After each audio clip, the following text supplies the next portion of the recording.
ചെങ്കൽ മഹേശ്വരം ശ്രീ ശിവപാർവതി ക്ഷേത്രത്തിൽ മഹാശിവരാത്രി മഹോത്സവത്തിന്റെ സമാപന സമ്മേളനത്തിൽ ജനം ടി വി MD ചെങ്കൽ രാജശേഖരൻ നായർ സംസാരിച്ചു. പല രാജ്യങ്ങളിലിരുന്ന് കണ്ടു.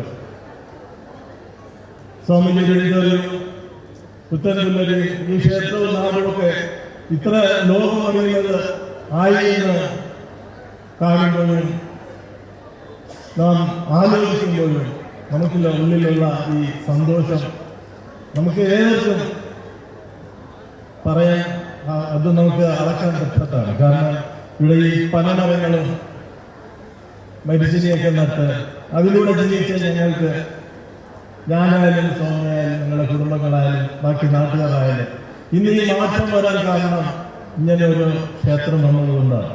അത് ലോകത്തെ അറിയിക്കേണ്ടത് നമ്മളുടെ കടമയാണ്. നമ്മളുടെ ഗവർണർ സാറ് ശിവലിംഗം കണ്ടിട്ട് കൂടുതൽ ആളുകൾ കേട്ടു ഇത് ഇവിടെ നിർമ്മിച്ചതാണോ. ഞാൻ പറഞ്ഞു കൊടുക്കുകയാണ്, നിർമ്മിച്ചതിന് എഞ്ചിനീയറൊന്നുമില്ല. ഇവിടെ നമ്മളെ ലോക്കലായിട്ടുള്ള എൻ്റെ തന്നെ കൂടെ വർക്ക് ചെയ്യേണ്ടതായിട്ട് മേസ്ത്രിമാരെയൊക്കെ വെച്ചിട്ട് സ്വാമിജി നിന്ന് ചെയ്യിച്ചാണ് വളവ് കൊടുത്ത് ഇവിടെ കെട്ടി ഇങ്ങനെ ചെയ്യുന്നത്. നമ്മളെ കഴിവാണ്. ഈ ക്ഷേത്രം ചെയ്തതും സ്വാമിജി തനിച്ചാണ്. ക്ഷേത്രം ചെയ്യുമ്പോഴൊക്കെ ഞാൻ പല ദിവസങ്ങളിൽ ഒരു ദിവസം വിട്ടൊക്കെ വരുവാണ്. മാറ്റങ്ങൾ പ്രവൃത്തിയും അദ്ദേഹത്തിന്റെ കൂടെ ഒരു സപ്പോർട്ടിന് വേണ്ടി. ഇന്ന് ആ ക്ഷേത്രം അദ്ദേഹം എന്താണ് കണ്ടത് അതേപോലെ അദ്ദേഹത്തിന് ചെയ്യുവാൻ സാധിച്ചു. ഇത് യാഥാർത്ഥ്യമാണ്. ഞാൻ പറയുന്ന കാരണം ഈ നാട്ടിൽ ജീവിക്കുന്നവർ നമ്മളൊന്നും സാധാരണ ആൾക്കാരല്ല. നമുക്കെല്ലാം അതിനുള്ള കഴിവുണ്ട്. അതിനൊരു ഉദാഹരണമാണ് സ്വാമിജി എന്നുള്ളത്. ഇന്ന് നമ്മളെ ചെങ്കലെന്ന് ഞാൻ ചെങ്കലാണെന്ന് പറയുമ്പോൾ അത് എവിടെയാണെന്ന് ആരും പറയേണ്ട ആവശ്യമല്ല. ചെങ്കൽ എനിക്കത് ഉടനെ ഗൂഗിളിൽ നോക്കുമ്പോൾ എല്ലാവരും പറയും ആ ക്ഷേത്രത്തിനടുത്ത് എവിടെയാണ് നിങ്ങൾ ജീവിക്കുന്നത് എന്നുള്ളത്. ഇങ്ങനെ ഒരു ക്ഷേത്രം ചെയ്യുവാൻ എന്തൊക്കെ ത്യാഗം സഹിക്കേണ്ടി വന്നു എന്നുള്ളത് അദ്ദേഹത്തിന് അറിയാം. അതേപോലെ ഞാനും 27 വർഷമായിട്ട് ഇവിടെ നാട്ടിൽ വന്ന് പല സ്ഥാപനങ്ങളും നടത്തുകയും സ്കൂൾ നടത്തുകയും ഞാനൊക്കെ എന്ത് ഫേസ് ചെയ്തിരുന്നു എന്ന് ഞാനൊന്നും എൻ്റെ കുടുംബത്തിൽ പോലും ഞാൻ ഷെയർ ചെയ്യാറില്ല. കാരണം ഇതൊരു മാറ്റത്തിന് വേണ്ടിയിട്ടാണ്. എൻ്റെ സുഹൃത്ത് പറഞ്ഞു, അൻസലൻ ഞാൻ ഗവൺമെന്റിൽ പരിചയപ്പെടുത്തുകയായിരുന്നു. ഞങ്ങൾ രണ്ടുപേരും കഴിഞ്ഞ 5 വർഷം മുമ്പ് ഇലക്ഷന് 2 പാർട്ടിയായിട്ട് ഈ അസംബ്ലിയിൽ മത്സരിച്ചവരാണ്. നമ്മൾ നല്ല സുഹൃത്തുക്കളാണ്. പക്ഷേ ഇന്ന് രാഷ്ട്രീയം അങ്ങനെയല്ല നടക്കുന്നത്. ബാക്കി ഈ സ്ഥലങ്ങളിൽ അതല്ല നടക്കുന്നത്. കാരണം നമ്മളെ ഈ നാട്ടിൽ ജനിച്ചു വളർന്നവർ രാഷ്ട്രീയം എന്തായാലും നമ്മളായിട്ട് തന്നെയാണ്. രാഷ്ട്രീയം ഒരാൾ ജയിക്കും, ഒരാൾ തോക്കുന്നതിന് ശേഷം ജയിച്ചാലും നമ്മൾ സെക്കൻഡ് കൊടുത്തിട്ട് അംഗീകരിക്കുകയാണ് ചെയ്യുന്നത്. പക്ഷേ ഈ കേരളത്തിൽ പല സ്ഥലങ്ങളിലും പലതും എല്ലാം നടക്കുന്നത്. അവർക്ക് അങ്ങോട്ടങ്ങോട്ട് വെട്ടിക്കൊല്ലാനും അവർക്ക് പല അവരുടെ സ്മരണകളും ആരോഗ്യം കിട്ടുന്നതിനൊക്കെ ആയിട്ട് ഇങ്ങനെ നെഗറ്റീവായിട്ട് പോകുന്നത് മാറണം. ചെങ്കലൊരു മാതൃക നാടായിട്ട് മാറ്റി കാണിക്കുന്ന നമ്മളുടെ സഹോദരങ്ങളെല്ലാം.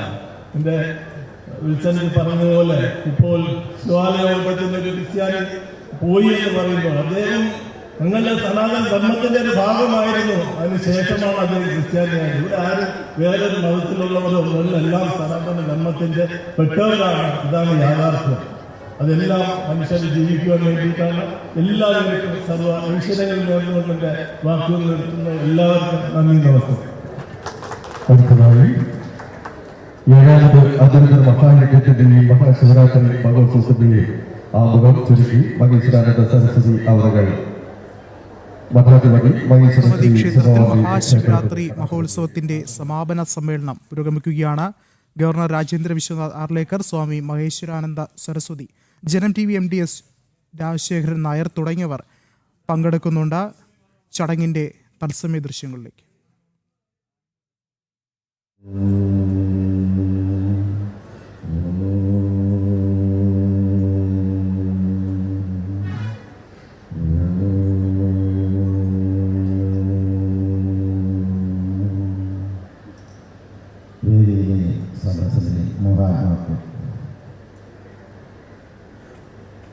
ഇന്ന് നമ്മളിവിടെ കൂടിയിരിക്കുന്നത് 7ാമത് അതിരിത്രത്തിൻ്റെ സമാപന സമ്മേളനമാണ്.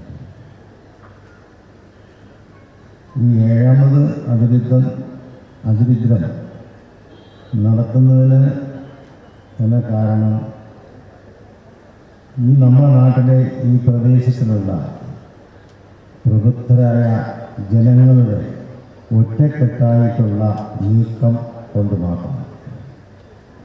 അതുകൊണ്ട് ഇത് എല്ലാവരുടെയും ഒരു ക്രെഡിറ്റായിട്ടാണ് കാണാൻ. മാത്രമല്ല, ഈ ക്ഷേത്രം ഇത്രത്തോളം വലുതാക്കിയത് തന്നെ ഈ നാട്ടിലെ എല്ലാ പേരും ചേർന്നാണ്. ഇതിന് വേണ്ട സ്ഥലവും സൗകര്യങ്ങളും ബാക്കിയുള്ള കാര്യങ്ങളെല്ലാം ഒരുക്കി തന്നത് നമ്മുടെ ഈ നാട്ടുകാരാണ്. അപ്പോൾ ഈ നാട്ടുകാരെ നമുക്ക് ഒരിക്കലും വിസ്മരിക്കാൻ കഴിയില്ല. അപ്പോൾ അങ്ങനെയുള്ള എൻ്റെ മാത്രം കഴിവായിട്ടല്ല, ഈ നാട്ടിലെ പ്രവൃത്തരായ എല്ലാവർക്കും ഞാൻ ഒരായിരം നന്ദി അർപ്പിക്കുന്നു ഈ സമയത്ത്. മാത്രമല്ല, ഇന്നലെ നമ്മുടെ ക്ഷേത്രത്തിൻ്റെ ആറാട്ട് ഘോഷയാത്രയായിരുന്നു. പക്ഷെ അതിൽ നമുക്ക് നോക്കുമ്പോൾ തന്നെ അറിയാൻ പറ്റും, ഈ നാട്ടിലെ ആപാലവർക്കും ജനങ്ങൾ പങ്കെടുത്ത ഒരു പരിപാടിയായിരുന്നു ഇത്. മാത്രമല്ല, ജനങ്ങൾ ഈ ക്ഷേത്രത്തിനെ ഏറ്റെടുത്തിരിക്കുന്നു എന്നതാണ് അതിൻ്റെ പരമമായ സത്യം. അതുകൊണ്ട് എനിക്ക് നിങ്ങൾക്കുള്ള എല്ലാ കടപ്പാടും കൃതജ്ഞതയും രേഖപ്പെടുത്തിക്കൊണ്ട് ഞാൻ എൻ്റെ വാക്കുകൾ പ്രസംഗിക്കുന്നു. നിങ്ങൾക്കെല്ലാം നന്ദി, നമസ്കാരം. Lighting the lamp and inaugural address, Sri Gajendra Vishwanath Maker, Kerala Governor.